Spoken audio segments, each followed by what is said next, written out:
नमस्कार दोस्तों, स्वागत है आप सभी का आपके अपने YouTube चैनल में। दोस्तों, आज हम लोग बिहार पुलिस और बिहार दरोगा के लिए 100 प्रश्नों का जीके और जीएस का संग्रह देखेंगे। तो चलिए शुरू करते हैं। आज का पहला प्रश्न है कि हड़प्पा सभ्यता से जुड़े हुए खेत का साक्ष्य कहाँ से मिला है। ऑप्शन है कालीबंगा, बनावली, लोथल, रंगपुर। तो ये आपका कालीबंगा से मिला है। कहाँ से मिला है? कालीबंगा से। और कालीबंगा राजस्थान में पड़ता है या घग्गर नदी के किनारे स्थित है। ठीक है। और इससे और चीज़ मिला हुआ है, जैसे जुते हुए खेत के साक्ष्य तो मिल गए, अलंकृत ईंट मिला हुआ है, चूड़िया मिला हुआ है, लकड़ी की नाली आदि के साक्ष्य भी कालीबंगा से मिले हुए हैं। और लोथल गुजरात में है। ठीक है।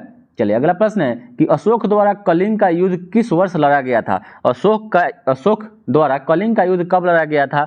तो अशोक जब अब उसका राज्याभिषेक हुआ था ना, उसके 8वें वर्ष 261 ईसा पूर्व में अशोक ने कलिंग पर आक्रमण किया था। और इस युद्ध में 1 लाख से अधिक लोग मारे गए थे तथा 1,50,000 लोग बंदी बनाए गए थे। तो इसका राइट आंसर हो जाएगा 261 ईसा पूर्व में। अशोक द्वारा कलिंग का युद्ध 261 ईसा पूर्व में लड़ा गया था। ठीक है। और उस समय कलिंग का राजा कौन था? कलिंग तोसली। कलिंग की राजधानी कहाँ थी? तोसली थी, राजा नहीं। अगला प्रश्न है कि मौर्य काल में चरागाह के अध्यक्ष को क्या कहा जाता था। मौर्य काल में चरागाह के अध्यक्ष को क्या कहा जाता था?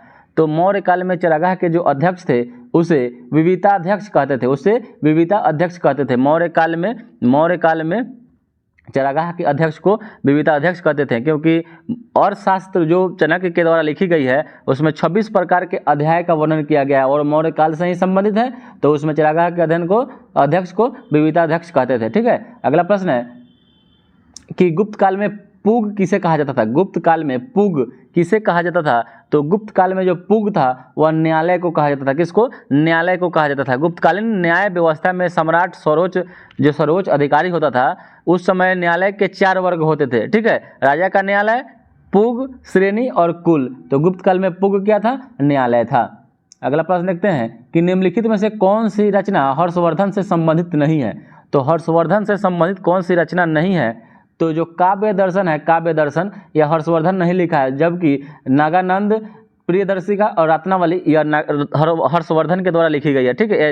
हर्षवर्धन के द्वारा लिखी गई है, जबकि काव्य दर्शन यह अलंकार शस्त्राचार्य जो दंडी थे उन्होंने ही लिखी थी। चलिए अगला प्रश्न है कि मंदसौर अभिलेख का संबंध किस शासक से है। मंदसौर अभिलेख का संबंध किस शासक से है?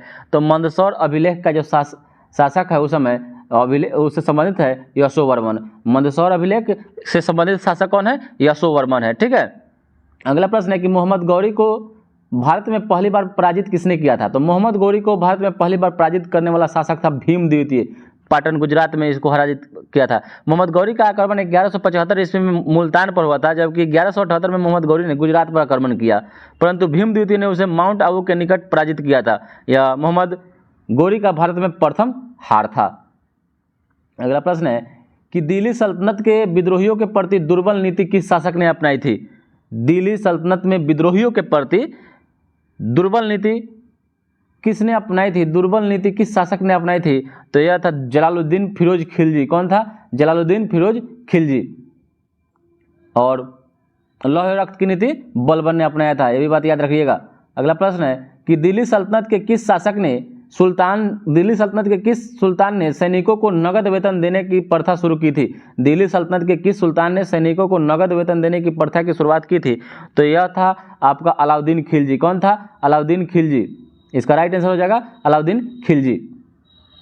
चलिए अगला प्रश्न देख लेते हैं। अगला प्रश्न है कि अद्वैतवाद मत को प्रतिपादन करने वाले कौन थे या प्रतिपादक कौन थे अद्वैतवाद मत को?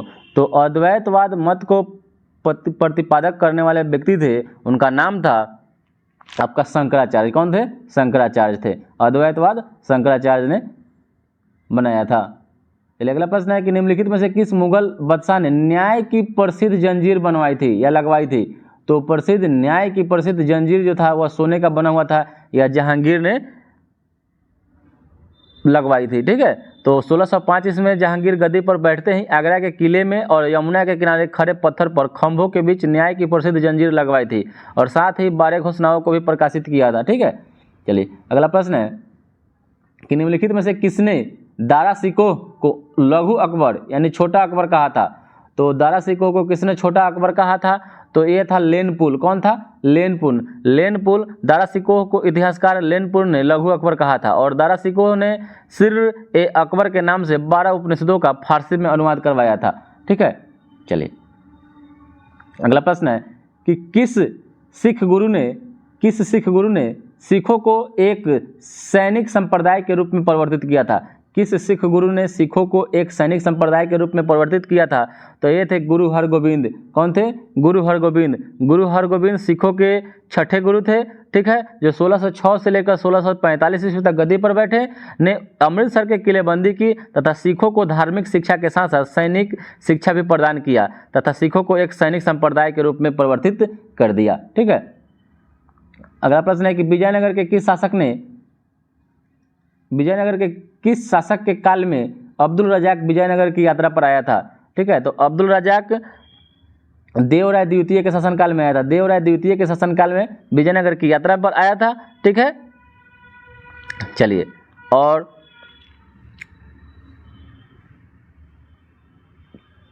आगे देखते हैं वांडीवास का युद्ध कब हुआ था?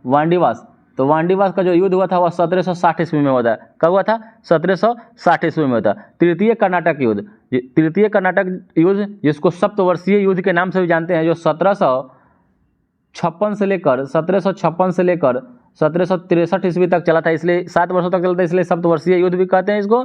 के दौरान 1760 में वांडीवास का युद्ध हुआ था जिसमें अंग्रेजों ने फ्रांसीसियों को निर्णायक रूप से पराजित कर दिया था। ठीक है, चलिए अगला प्रश्न है कि अहमद शाह अब्दाली के भारत पर प्रथम आक्रमण के समय मुगल बादशाह कौन था? तो अहमद शाह अब्दाली के भारत पर प्रथम आक्रमण, क्योंकि अहमद शाह अब्दाली भारत पर 8 बार आक्रमण किया था, उसमें प्रथम आक्रमण के समय मुगल बादशाह कौन था? तो यह था मोहम्मद शाह। कौन था? मोहम्मद शाह 1719 से लेकर 1748 तक गद्दी पर बैठा था।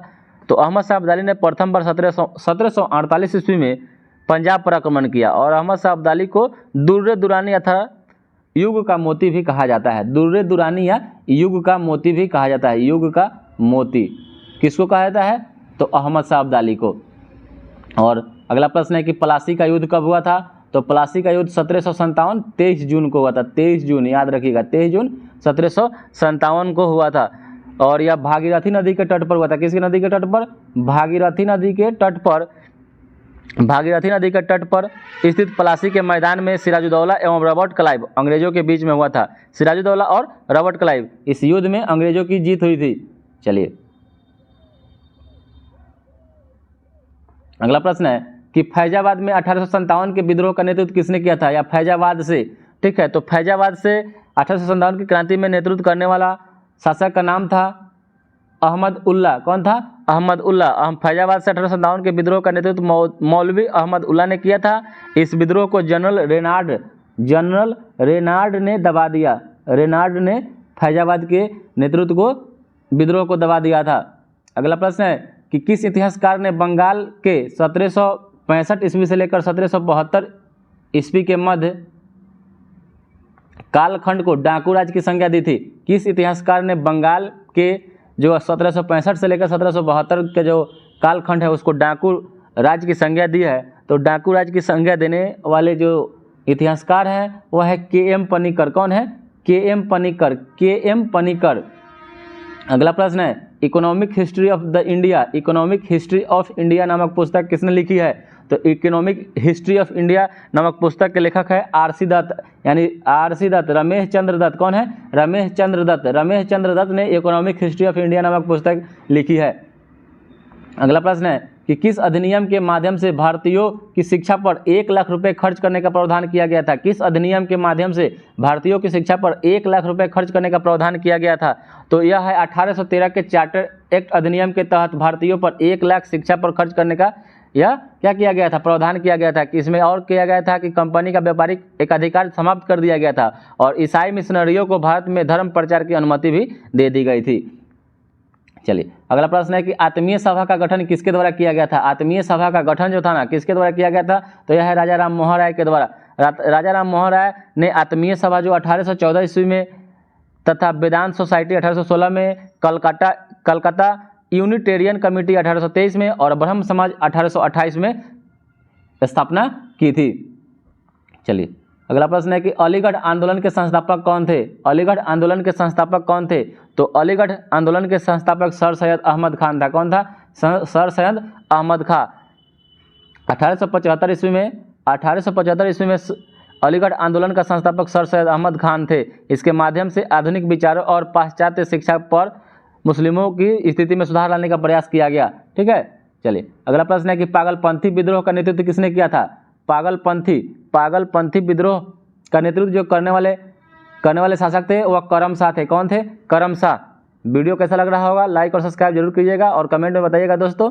ठीक है, और दोस्तों के साथ शेयर भी कर दीजिएगा। ठीक है, तो पागलपंथी जो विद्रोह था 1813 से लेकर 1831 तक चला था। 1813 से लेकर 1831 तक चला था, जिसके नेतृत्व करता थे करम शाह। यह धार्मिक पंथ, सत्य या समानता एवं बंधुत्व आदि पर बल देता था। ठीक है, चलिए अगला प्रश्न है कि सन 1881 में प्रथम कारखाना अधिनियम किस वायसराय के काल में पारित हुआ था या लागू हुआ था। तो 1881 में प्रथम कारखाना जो अधिनियम था किसके काल में पारित हुआ, तो यह आपका लॉर्ड रिपन के काल में प्रथम कारखाना अधिनियम पारित हुआ था। लॉर्ड रिपन इसका राइट आंसर हो जाएगा इनमें से कोई नहीं, तो लॉर्ड रिपन के काल में प्रथम कारखाना अधिनियम लागू हुआ था। लॉर्ड रिपन, ठीक है, कब हुआ था, तो 1881 में प्रथम अधिनियम हो गया था। ठीक है, चलिए अगला प्रश्न है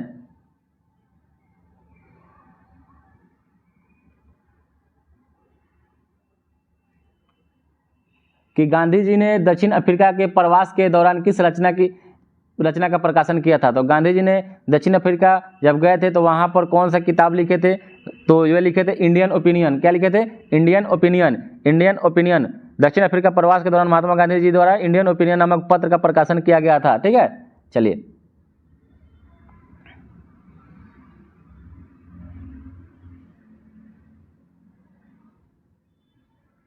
अगला प्रश्न है कि किस गवर्नर जनरल द्वारा सर्वप्रथम प्रेस पर सेंसरशिप लागू किया गया था। किस गवर्नर जनरल द्वारा सर्वप्रथम प्रेस पर सेंसरशिप लागू किया गया था, तो सेंसरशिप लॉर्ड वेलेस्ली ने लागू किया था। लॉर्ड वेलेस्ली ने 1799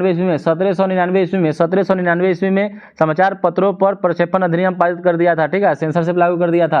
अगला प्रश्न है कि मुजफ्फरपुर में किंग्सफोर्ड की हत्या का प्रयास कब किया गया। मुजफ्फरपुर में किंग्सफोर्ड की हत्या का प्रयास कब किया गया, तो यह किया गया था 1908 ईस्वी में। कब किया गया था, 1908 ईस्वी में। 30 अप्रैल 1908 को बिहार के मुजफ्फरपुर में खुदीराम बोस और प्रफुल्ल चाकी ने किंग्सफोर्ड पर बम फेंका था, लेकिन किंग्सफोर्ड बच गया और इस बम कांड में मिस्टर केनेडी की पत्नी और पुत्री मारी गई थी। ठीक है, चलिए अगला प्रश्न है कि निम्नलिखित में से किसने दिल्ली में स्वदेशी आंदोलन का नेतृत्व किया था।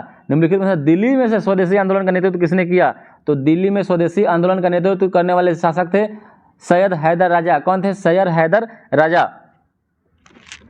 चलिए अगला प्रश्न देखते हैं कि किस उदारवादी नेता को दी ग्रैंड ओल्ड मैन के नाम से जाना जाता है। दी ग्रैंड ओल्ड मैन के नाम से दादा भाई नौरोजी को जाना जाता है। किसको, दादा भाई नौरोजी के नाम से जाना जाता है। वे पहले भारतीय थे जो उदारवादी दल की ओर से 1892 में किंग्सबरी से ब्रिटिश संसद के सदस्य चुने गए थे। किंग्सबरी से, याद रखिएगा, किंग्सबरी से। अगला प्रश्न, निम्नलिखित में से कौन सी घटना सबसे बाद में घटित हुई थी। तो इसमें ऑप्शन देख लेते हैं। असहयोग आंदोलन 1920 में, स्वराज पार्टी का गठन 1923, खेरा आंदोलन 1918, चंपारण 1917। तो सबसे बाद में कौन होगा, तो सबसे बाद में होगा स्वराज पार्टी का गठन। क्या होगा, 1923 में। चलिए अगला प्रश्न है कि जालियांवाला बाग हत्याकांड के विरोध में निम्नलिखित में से किसने अपनी सर की उपाधि को त्याग दिया था। तो सर की उपाधि को किसने त्याग दिया था, तो यह रविंद्रनाथ टैगोर थे। रविंद्रनाथ टैगोर ने अपनी सर की उपाधि को त्याग दिया था जालियांवाला बाग हत्याकांड के बाद। अगला प्रश्न है कि महात्मा गांधी द्वारा चलाया गया प्रथम जन आंदोलन कौन था। तो महात्मा गांधी जी द्वारा चलाया गया प्रथम जन आंदोलन का नाम था असहयोग आंदोलन, जो 1920 में हुई थी। 1920 में शुरू हुई थी असहयोग आंदोलन। ठीक है, और गांधी जी द्वारा प्रथम सत्याग्रह चंपारण सत्याग्रह था, जो 1917 में हुआ था। कि 1917 में चंपारण से। चलिए अगला प्रश्न है कि निम्नलिखित में से किसके सुझाव पर भारतीयों को साइमन कमीशन से बाहर रखा गया था। तो निम्नलिखित में से किसके सुझाव पर भारतीयों को साइमन कमीशन से बाहर रखा गया था, तो यह था लॉर्ड इरविन। लॉर्ड इरविन ने ही सुझाव दिया था कि साइमन कमीशन में एक भी भारतीय को नहीं रखा जाएगा, इसलिए उसका बहिष्कार किया गया था। साइमन कमीशन का गठन 1927 में हुआ था, लेकिन भारत वो आया था 1928 में। ठीक है, चलिए अगला प्रश्न है कि द्वितीय विश्व युद्ध कब शुरू हुआ। द्वितीय विश्व युद्ध कब शुरू हुआ, तो द्वितीय विश्व युद्ध की शुरुआत जो हुई थी 1939 में हुई थी। 1 सितंबर 1939 को 1 सितंबर 1939 को शुरू हुई थी, और इसका तत्कालीन कारण था कि जर्मनी के पोलैंड पर आक्रमण था। जर्मनी ने पोलैंड पर आक्रमण कर दिया था। ठीक है, इसलिए द्वितीय विश्व युद्ध शुरू हुआ था। चलिए अगला प्रश्न है कि निम्नलिखित में से कौन युग्म सही सुमेलित नहीं है। एक तरफ गवर्नर जनरल है, एक तरफ उनसे संबंधित घटनाएं हैं। ठीक है, तो ऑप्शन है लॉर्ड रिपन, कम्युनल अवार्ड, लिलिंथगो, अगस्त प्रस्ताव, डलहौजी व्यक्तित्व सिद्धांत और चेम्सफोर्ड द्वैध शासन। तो इसमें आपका जो कम्युनल अवार्ड है लॉर्ड रिपन, ये आपका सही नहीं है, क्योंकि कम्युनल अवार्ड जो था, कम्युनल अवार्ड वो लॉर्ड वेलिंगटन के कार्यकाल में ये आपका गलत है। ठीक है, बाद बाकी लिलिंथगो, अगस्त प्रस्ताव 1940 ठीक है, डलहौजी व्यक्तित्व सिद्धांत ठीक है, चेम्सफोर्ड द्वैध शासन सही है। और जो कम्युनल अवार्ड था यह आपका लॉर्ड वेलिंगटन के कार्यकाल में 1932 में हुआ था। Lord Wellington.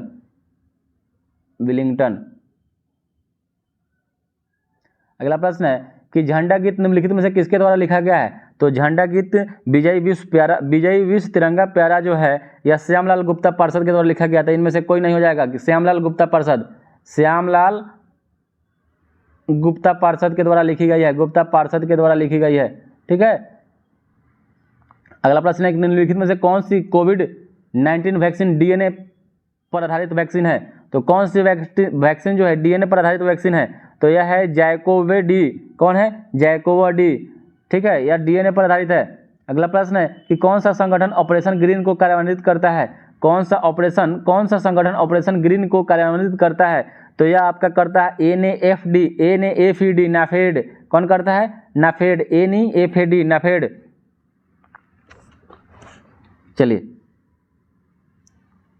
अगला प्रश्न देखते हैं कि आर्थिक सर्वेक्षण किसके द्वारा प्रकाशित होता है। आर्थिक सर्वेक्षण किसके द्वारा प्रकाशित होता है, तो आर्थिक सर्वेक्षण जो है यह वित्त मंत्रालय के द्वारा प्रकाशित होता है। वित्त मंत्रालय के द्वारा प्रकाशित होता है प्रत्येक वर्ष आर्थिक सर्वेक्षण वित्त मंत्रालय के द्वारा प्रकाशित होता है।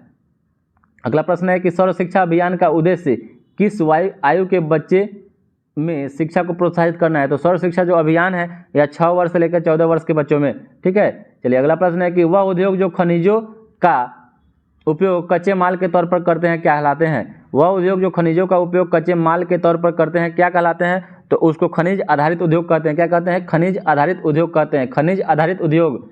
अगला प्रश्न है कि निम्नलिखित में से किस निम्नलिखित कंद फसलों में से किसे गरीब का मित्र कहा जाता है। तो कंद फसलों में से गरीब का जो मित्र है वह आलू है। कौन है, आलू है। आलू, कंद फसलों में आलू को गरीब का मित्र कहा जाता है। ठीक है, चलिए अगला प्रश्न है कि भारतीय मौसम विज्ञान संस्थान कहाँ है। तो भारतीय मौसम विज्ञान जो संस्थान है वह आपका नई दिल्ली में है। कहाँ है, नई दिल्ली में स्थित है। भारतीय मौसम विज्ञान संस्थान नई दिल्ली में है। और प्लाज्मा अनुसंधान संस्थान कहाँ है, गांधीनगर में है।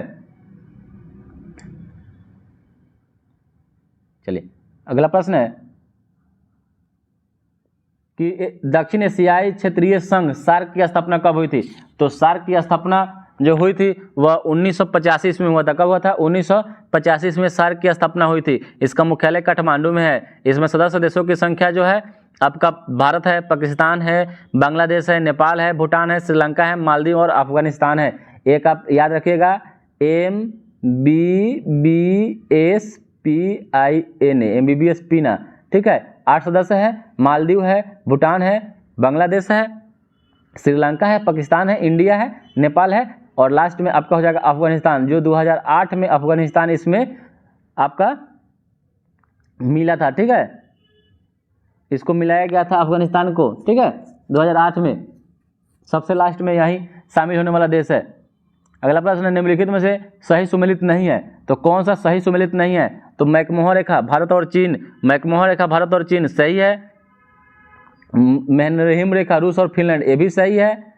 हिंडनबर्ग रेखा जर्मनी और पोलैंड ये भी सही है। मैगिनॉट रेखा फ्रांस और स्पेन आपका ये गलत है। मैगिनॉट रेखा जर्मनी, मैगिनॉट रेखा जो है मैगिनॉट रेखा जर्मनी और फ्रांस के बीच में, जर्मनी और फ्रांस के बीच में, जर्मनी और फ्रांस के बीच में, स्पेन नहीं होगा।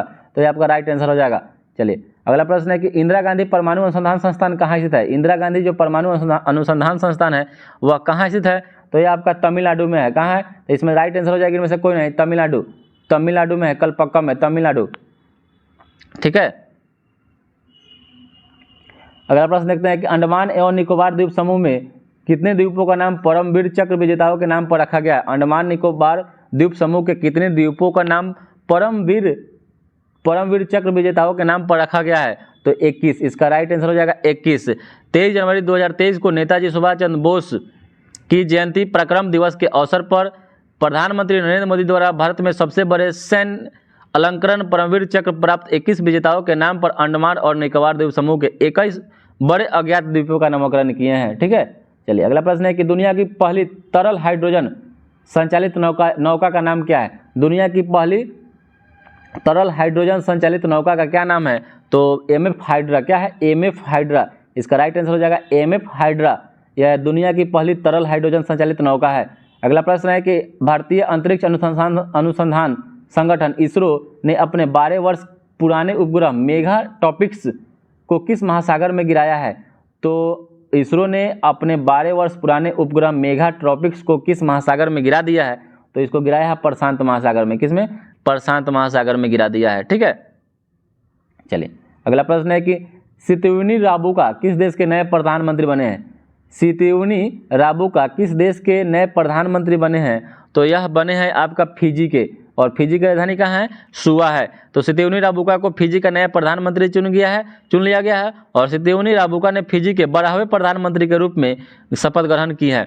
और राबुका 2021 में गठित फिजी में एक राजनीतिक दल पीपुल्स अलायंस के नेता थे। ठीक है। तो सितुनी राबुका प्रधानमंत्री बने हैं फिजी के, और फिजी की राजधानी कहाँ है, सुआ। वहाँ का मुद्रा है डॉलर।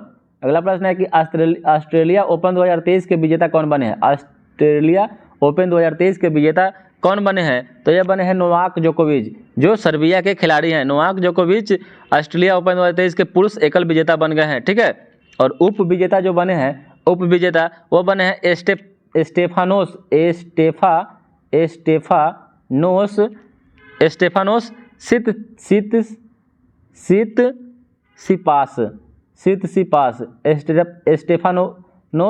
सितसिपास जो यूनान के हैं। अगला प्रश्न है कि हाल ही में किस भारतीय संस्थान ने कृत्रिम हृदय तैयार करने में सफलता प्राप्त कर ली है। हाल ही में किस भारतीय संस्थान ने कृत्रिम हृदय तैयार करने में सफलता प्राप्त कर ली है, तो यह है IIT कानपुर। कौन है, IIT कानपुर। चलिए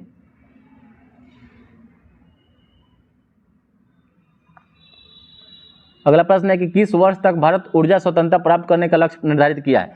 किस वर्ष तक भारत ऊर्जा स्वतंत्रता प्राप्त करने का लक्ष्य जो है ना निर्धारित किया है, तो यह किया है 2047 तक। कब, 2047 तक। अगला प्रश्न है कि मृदु ऊतक एक प्रकार का क्या है। मृदु ऊतक एक प्रकार का क्या है, तो जो मृदु ऊतक जो है ना एक प्रकार का सरल ऊतक है। क्या है, सरल ऊतक है। अगला प्रश्न है कि निम्न कथनों पर आपको विचार करना है। कवक में क्लोरोफिल का अभाव होता है। कवक में क्लोरोफिल का अभाव होता है। मशरूम ब्रायोफाइट के अंतर्गत आता है। शैवाल समूहनीय पौधा है और थाइलोफाइटा वर्ग में पौधे का शरीर जड़, तना एवं पत्तियों में विभेदित नहीं रहता है। तो इसका 1 और 4 सही है कि कवक में क्लोरोफिल का अभाव होता है, सही है। और थैलोफाइटा वर्ग के पौधे का शरीर जड़, तना एवं पत्तियों में विभेदित नहीं रहता है, तो इसका राइट आंसर हो जाएगा केवल 1 और 4। अगला प्रश्न देखते हैं कि संक्रमित पेयजल से फैलने वाला रोग कौन सा है। संक्रमित पेयजल से फैलने वाला रोग कौन सा है, तो यह है हेपेटाइटिस। क्या है, हेपेटाइटिस। और हेपेटाइटिस एक संक्रामक रोग है जो हेपेटाइटिस वायरस से होता है। ठीक है। और इस रोग के संक्रमण का कारण संक्रमित भोजन और दूषित जल होता है। मलेरिया संक्रामक रोग प्लाज्मोडियम प्रोटोजोआ से होता है। ठीक है। इसके संक्रमण का मुख्य कारण जो होता है ना मादा एनफ्लूएंजा होता है। ठीक है। चलिए अगला प्रश्न है कि दुधारू पशुओं का जो रोग होता है ना एंथ्रेक्स होता है। दुधारू पशुओं का जो रोग एंथ्रेक्स है वह किससे होता है, तो यह बैक्टीरिया, जीवाणु से होता है। दुधारू पशुओं में एंथ्रेक्स रोग हो जाता है, यह जीवाणु बैक्टीरिया से होता है। अगला प्रश्न है कि रसांकुर पाया जाता है, तो रसांकुर कहाँ पाया जाता है, तो रसांकुर जो पाया जाता है यह छोटी आंत में पाया जाता है। कहाँ, छोटी आंत में। आहार नल का सबसे लंबा भाग जो है ना, यह छोटी आंत ही है। आहार नल का सबसे लंबा भाग छोटी आंत है, और छोटी आंत के 3 भाग है, ग्रहणी है, जेजुनम है और इलियम है। और छोटी आंत के इलियम में ही रसांकुर पाया जाता है। छोटी आंत के इलियम में ही रसांकुर पाया जाता है। अगला प्रश्न है कि अवायवीय श्वसन कोशिका के किस भाग में होता है। अवायवीय श्वसन कोशिका के किस भाग में होता है, तो यह कोशिका द्रव्य में होता है। किस में होता है, कोशिका द्रव्य में। अवायवीय श्वसन कोशिका के कोशिका द्रव्य भाग में होता है। अगला प्रश्न है कि जब फाइब्रिनोजिन प्लाज्मा से अलग हो जाता है तो फाइब्रिनोजिन रहित प्लाज्मा को क्या कहते हैं, शेष प्लाज्मा को क्या कहते हैं, तो उसको सीरम बोलते हैं। यह बहुत इंपॉर्टेंट क्वेश्चन है, डबल स्टार लगा लीजिएगा, ठीक है। जब फाइब्रिनोजिन प्लाज्मा से अलग हो जाते हैं तो शेष प्लाज्मा को सीरम कहते हैं। अगला प्रश्न है कि एस्ट्रोजन स्रावित होता है, तो जो एस्ट्रोजन होता है स्रावित कहाँ से होता है, तो यह है आपका एस्ट्रोजन जो और प्रोजेस्टेरोन जो हार्मोन स्रावित होते हैं, जिसे मादा हार्मोन कहते हैं, ठीक है।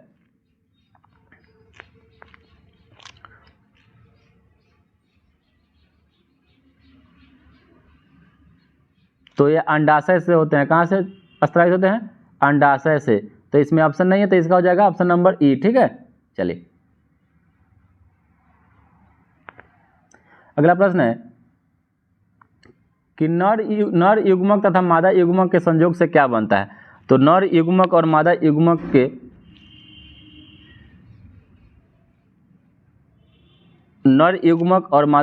के जो संयोग से ना जाइगोट बनता है। क्या बनता है, जाइगोट बनता है। नर युग्मक और मादा युग्मक के संयोग से जाइगोट बनता है, ठीक है। और मूल भौतिक राशियों की संख्या कितनी है, तो मूल भौतिक राशियाँ 7 हैं, ठीक है। मूल भौतिक राशियाँ 7 हैं, ठीक है। चलिए अगला प्रश्न है कि निम्नलिखित में से कौन से कथन जो है ना सत्य हैं, असत्य हैं, ठीक है। तो दूरी में केवल परिमाण होता है, दूरी में केवल परिमाण होता है, ठीक है। विस्थापन अदिश राशि है, विस्थापन की दर को त्वरण कहते हैं। समय एक सदिश राशि है, उपयुक्त में से एक से अधिक। तो सब इसमें एक से अधिक हो जाएगा असत्य, क्योंकि वे भौतिक राशियाँ जिनमें केवल परिमाण होता है, दिशा नहीं होता है, उसे अदिश राशि कहते हैं। जैसे समय हो जाएगा, द्रव्यमान हो जाएगा, दूरी हो जाएगा, चाल हो जाएगा। और दोनों होता है उसमें परिमाण और दिशा होता है, उसे सदिश कहते हैं। जैसे बल विस्थापन आदि होता है। तो विस्थापन की दर को वेग कहते हैं। क्या कहते हैं, इसमें जो विस्थापन की दर को त्वरण कह रहा है, इसमें वेग कहते हैं। तो इसमें से दूरी में केवल परिमाण होता है, तो परिमाण, ठीक है। तो ये आपका अदिश राशि है। विस्थापन भी एक सदिश राशि है, जिसमें अदिश राशि बताया था, इसमें सभी गलत है, ठीक है। तो इसमें से एक से अधिक हो जाएगा असत्य। अगला प्रश्न है यदि किसी वस्तु में बल लगाने से कोई उत्पन्न त्वरण नहीं होता है तो उस बल को क्या कहते हैं। यदि किसी वस्तु में बल लगाने से उसमें कोई त्वरण उत्पन्न नहीं होता है तो उस बल को क्या कहते हैं, तो उस बल को संतुलित बल कहते हैं। क्या कहते हैं, संतुलित बल कहते हैं, ठीक है। चलिए अगला प्रश्न है कि यदि कोई वस्तु किसी द्रव्य में डूब जाती है तो निम्न में से कौन सा कथन सत्य होगा। यदि कोई वस्तु किसी द्रव्य में डूब जाएगी तो कौन सा कथन निम्न में सही होगा। तैरने का सिद्धांत आइंस्टीन ने दिया, वस्तु का भार उत्प्लावक बल के बराबर होगा, वस्तु का भार उत्प्लावक बल से अधिक होगा, वस्तु का भार उत्प्लावक बल से कम होगा। इनमें से कोई नहीं। तो यह हो जाएगा वस्तु का जो भार होगा ना उत्प्लावक बल से अधिक होगा, तभी तो क्या होगा, वस्तु किसी द्रव्य में डूब जाएगी। तो ऑप्शन नंबर सी इसका राइट आंसर हो जाएगा। और तैरने का जो नियम जो है ना, ये आइंस्टीन ने नहीं, आर्किमिडीज जी के द्वारा दिया गया था। अगला प्रश्न है कि पूर्ण आंतरिक परावर्तन की घटना तब संभव होती है जब प्रकाश जाता है। तो जब प्रकाश सघन से विरल माध्यम में जाएगा, जब सघन से विरल माध्यम में जाता है तो पूर्ण आंतरिक परावर्तन की घटना होती है। अगला प्रश्न है कि श्वेत प्रकाश जब एक प्रिज्म से होकर गुजरती है तो वर्ण रंग सबसे कम विचलित होता है।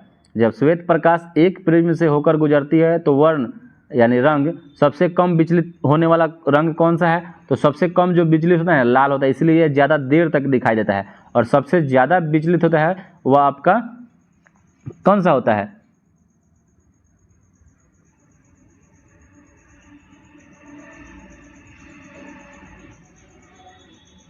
बैगनी रंग होता है, ठीक है।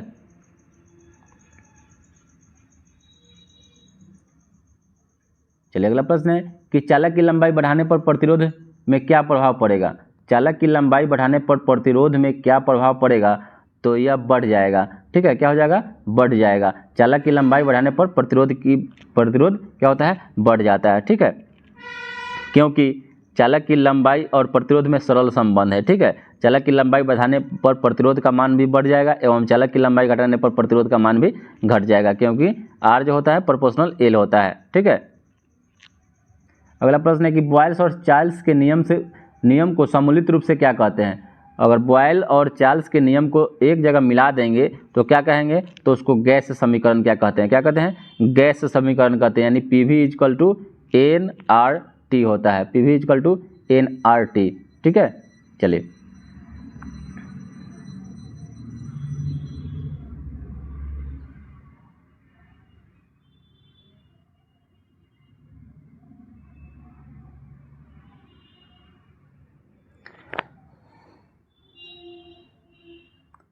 अगला प्रश्न देखते हैं कि समुद्र के जल से नमक को किस विधि के द्वारा निकाला जाता है। समुद्र के जल से नमक को किस विधि द्वारा निकाला जाता है, तो यह निकाला जाता है वाष्पीकरण विधि द्वारा, वाष्पीकरण विधि द्वारा। अगला प्रश्न है कि एक्वा रेजिया में हाइड्रोक्लोरिक अम्ल और नाइट्रिक अम्ल का अनुपात कितना होता है। एक्वा रेजिया में हाइड्रोक्लोरिक अम्ल और नाइट्रिक अम्ल का जो अनुपात होता है वह आपका 1:3 होता है। तो 1:3 आपका ऑप्शन में नहीं है। ठीक है, हाइड्रोक्लोरिक अम्ल 1 होता है और HNO3 3 अनुपात में होता है। ठीक है, जिसमें सोना चांदी प्लेटिनम आदि नोबल धातुओं को भी गलाने की क्षमता रखता है एक्वा रेजिया, तो इनमें से कोई नहीं हो जाएगा।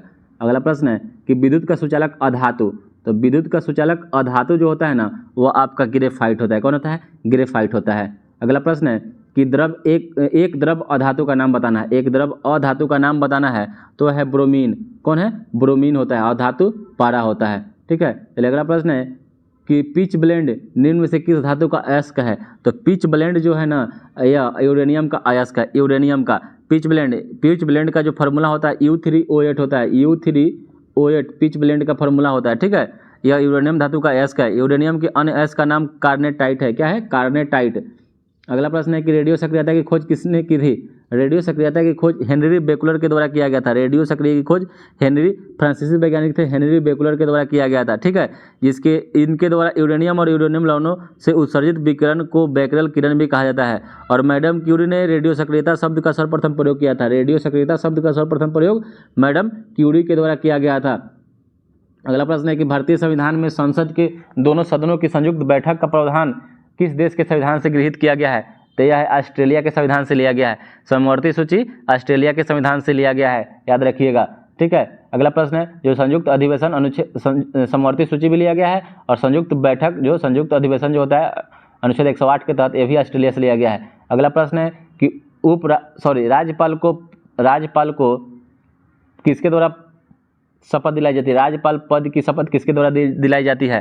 तो यह है हाई कोर्ट के मुख्य न्यायाधीश के द्वारा। हाई कोर्ट के मुख्य न्यायाधीश के द्वारा राज्यपाल को पद की शपथ हाई कोर्ट के मुख्य न्यायाधीश के द्वारा दिलाई जाती है। अगला प्रश्न है कि भारतीय संविधान के किस संशोधन अधिनियम द्वारा पंचायती राज व्यवस्था को संवैधानिक दर्जा दिया गया था। भारतीय संविधान के किस संशोधन अधिनियम के द्वारा पंचायती राज व्यवस्था को संवैधानिक दर्जा दिया गया था। तो यह है आपका 73वां संविधान संशोधन 1992 के तहत। भारत के संविधान के 73वें संविधान संशोधन द्वारा संविधान के भाग 9 को जोड़कर पंचायती राज व्यवस्था को संवैधानिक दर्जा दिया गया, जबकि 74वें संविधान संशोधन के द्वारा भाग 9A जोड़कर नगर पालिकाओं को संवैधानिक दर्जा दिया गया था। चलिए अगला प्रश्न है कि संघ लोक सेवा आयोग की रिपोर्ट किसको प्रस्तुत करनी होती है। तो संघ लोक सेवा आयोग की जो रिपोर्ट है किसको प्रस्तुत करनी होती है। तो यह है राष्ट्रपति को। किसको, राष्ट्रपति को प्रस्तुत करनी होती है। यूपीएससी की जो रिपोर्ट होती है यह राष्ट्रपति को प्रस्तुत सौंपनी होती है। चलिए अगला प्रश्न है कि निम्नलिखित में से किस अधिनियम द्वारा भारत में प्रांतों को स्वायत्तता प्रदान की गई थी। निम्नलिखित में से किस अधिनियम के द्वारा प्रांतों को स्वायत्तता प्रदान की गई थी। तो यह की गई थी भारत शासन अधिनियम 1900, भारत सरकार अधिनियम या भारत शासन अधिनियम 1935। ठीक है, और 1909 को मार्लियामेंटो सुधार कहते हैं और 1919 को मॉन्टेगू चेम्सफोर्ड सुधार कहते हैं। ठीक है, चलिए अगला प्रश्न है कि डैश का मतलब है कि सर्वोच्च न्यायालय मामले और उसमें शामिल कानूनी मुद्दों पर पुनर्विचार करेगा। तो इसके डैश में क्या आएगा।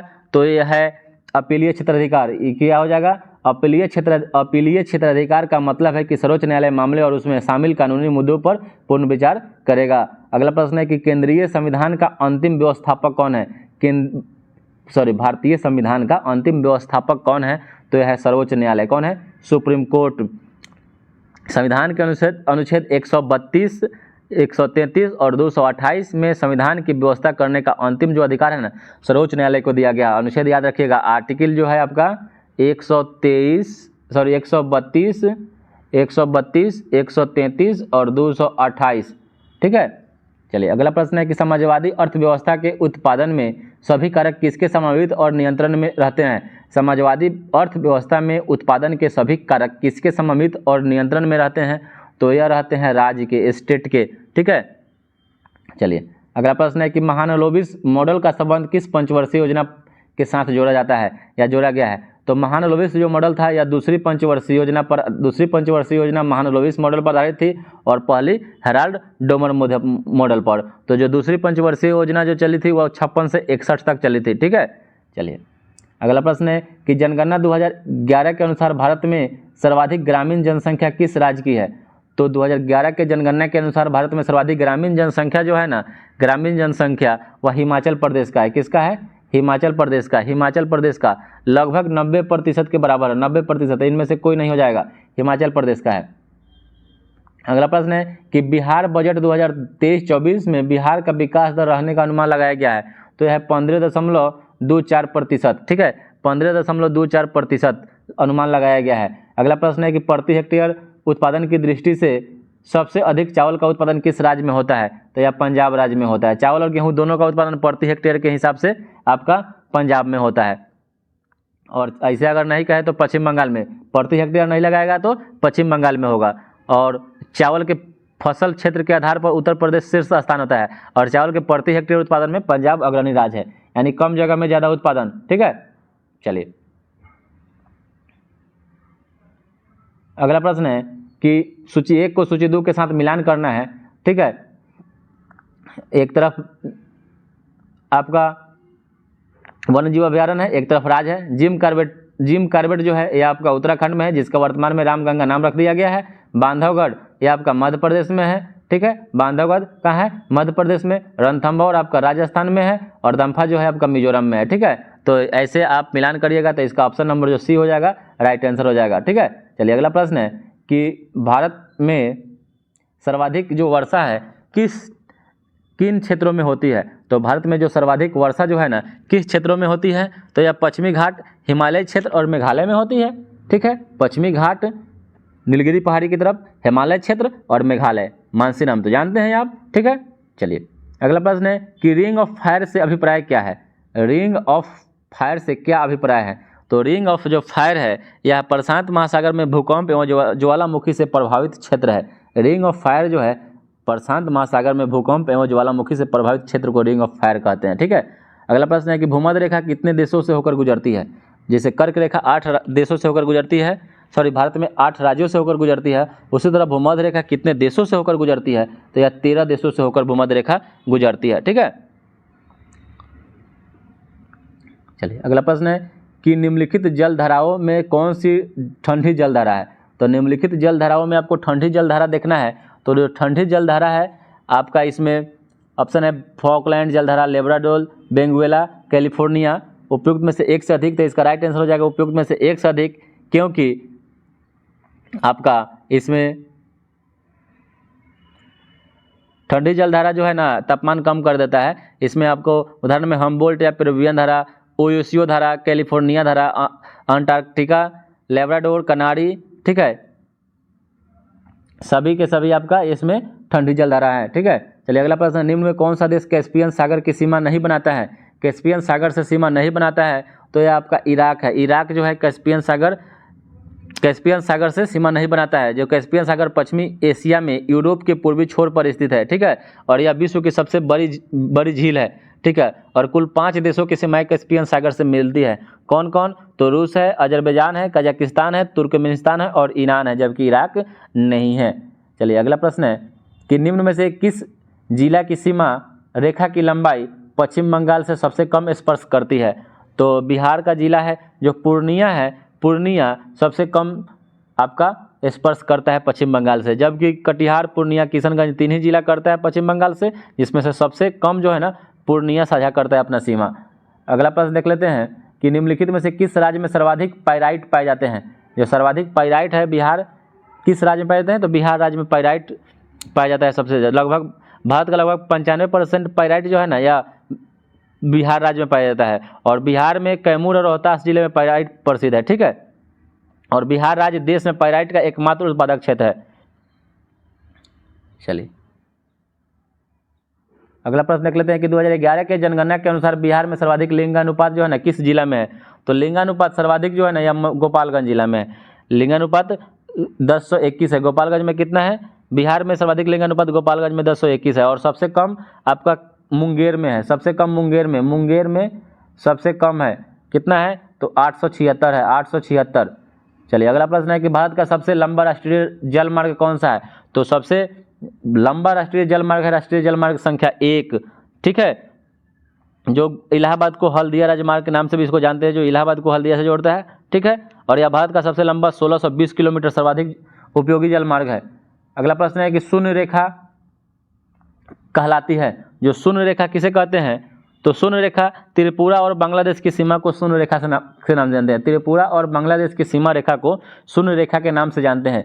शून्य रेखा त्रिपुरा और बांग्लादेश के बीच की रेखा जो है ना उसी को शून्य रेखा कहते हैं। त्रिपुरा और बांग्लादेश की सीमा रेखा को शून्य रेखा कहते हैं। तो आज के लिए इतना ही दोस्तों, फिर मिलते हैं दूसरे वीडियो को लेकर। तब तक आप लोग वीडियो को कमेंट कर, वीडियो कैसा लगा कमेंट में जरूर बताइएगा और लाइक और सब्सक्राइब कर दीजिएगा दोस्तों। एक सब्सक्राइब करने और लाइक करने में आपका कुछ नहीं जाएगा दोस्तों, और शेयर कर दीजिए दोस्तों, ठीक है। आप लोगों के लिए बहुत मेहनत किया जाता है।